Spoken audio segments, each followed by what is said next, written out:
Fast and Furious director Justin Lin has entered talks to take over the reins from Jon Watts on Marvel Studios' Spider-Man, and according to reports, he is in deep talks to direct the upcoming film for Sony and Marvel Studios. While there have been multiple directors attached to the Fast and Furious franchise, I will say that my favorite director is Justin Lin. Now when it comes to the films he's directed in the franchise, it starts with Fast and Furious in 2009, then Fast 5, Fast and Furious 6. He also directed my favorite of the Abrams versus Star Treks, which is Star Trek Beyond. He directed Fast 9 and Fast X. Now my favorite film in his filmography is Better Luck Tomorrow from 2002, which is a prequel to the Fast and Furious franchise, technically as it introduces the character of Han. And also, he directed the other, I would say, best Fast and Furious, which is Tokyo Drift. That might actually be my overall favorite film from the franchise, depending on the day of the week. Either way though, I think he's super talented. He's also done plenty of things on TV. So, he's got a pedigree, and the rumors now are suggesting that at some point in the last few months, he entered talks with Marvel Studios and Sony to direct the upcoming Spider-Man for now. The first sign of his name popping up anywhere are coming at us from Jeff Snyder. Now, this is a very trusted source, very reputable. He is very much what are those? I don't even want to call them a scooper, because that's an insult to him. He's a journalist who puts things out there that,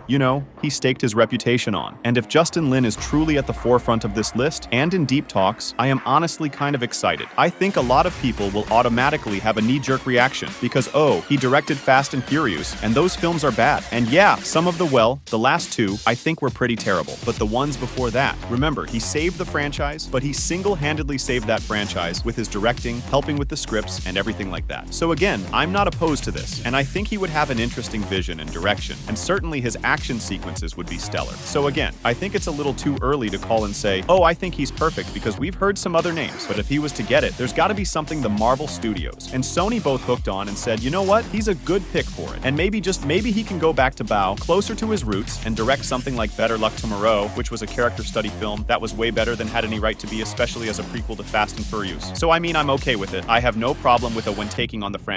Thanks for watching. See you there.